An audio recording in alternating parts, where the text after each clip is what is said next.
नमस्कार, मैं हूं विशाल झा और आप देख रहे हैं द इंट्रिंसिक न्यूज। कोरोना महामारी के कारण दूसरी लहर ने भारत में त्राही त्राही मचा दी है। ऑक्सीजन का संकट आ गया है, प्लाज्मा का संकट आ गया है और लोगों की जान बहुत तेजी से जा रही है। लेकिन इस दूसरी लहर के बाद अब तीसरी लहर का खतरा भी मंडराने लगा है और कोर्ट ने तो केंद्र सरकार को कह दिया है कि तीसरी लहर के लिए भी तैयार हो जाइए। चूंकि केंद्र सरकार के ही प्रमुख वैज्ञानिक सलाहकार के द्वारा तीसरी लहर के बारे में बताया गया है, तो इस बात में किंतु परंतु की तो गुंजाइश ही खत्म हो जाती है। लेकिन द इंट्रिंसिक अपने व्यूअर्स के बारे में चिंता करता है और इसलिए हम आप तक एकदम फैक्ट डिटेल लेके आए हैं कि तीसरी लहर कब तक आएगी और इसमें आपको बचाव के लिए क्या कुछ काम करने पड़ेंगे।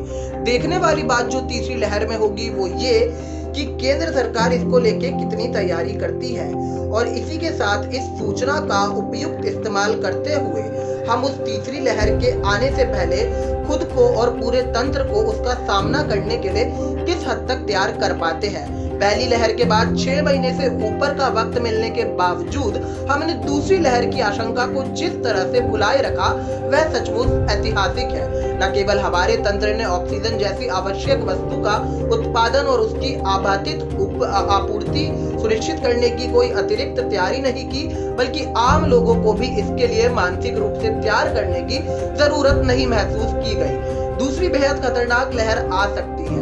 लोग इसी बुलावे में बने रहे कि अब तो वैक्सीन आ गई है, अब कोरोना क्या बिगाड़ लेगा। बहरहाल अब तीसरी लहर की बात चूंकि काफी पहले से पता है, उम्मीद की जानी चाहिए कि कम से कम इस बार हमें इस तरह के बहानों का सहारा ना लेना पड़े कि लहर अप्रत्याशित रूप से तेज थी या इसकी क्या भयावहता थी हमको पता नहीं था। हालांकि अभी भी संभावित तीसरी लहर के आने का समय पता नहीं किया जा सका है। ये तय नहीं है कि कोरोना वायरस के कितने और किस किस तरह के वेरिएंट आ चुके होंगे। उन सब पर वैज्ञानिक बिरादरी लगातार काम कर रही है। लेकिन अच्छी बात यह है कि वायरस का रूप जो भी हो, संक्रमण के उसके तरीकों में किसी बड़े बदलाव की संभावना नहीं है।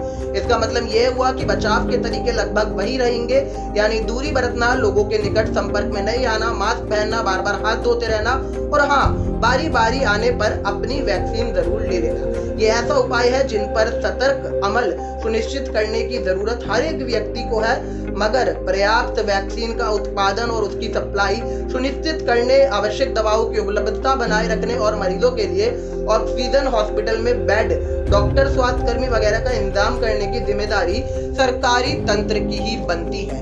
अब आपको हमारी सरकारों का काम करने का तरीका भी पता है, तो मैं तो आपको ये एडवाइस दूंगा कि आप घर में रहे, अपनी बारी आने पर वैक्सीन जरूर ले और जो पहले की ही दिशा निर्देश जारी किए गए थे उन्हीं को सख्ती से पालन कर लीजिए, क्योंकि हम अपनी जान तो जरूर बचा ही सकते हैं।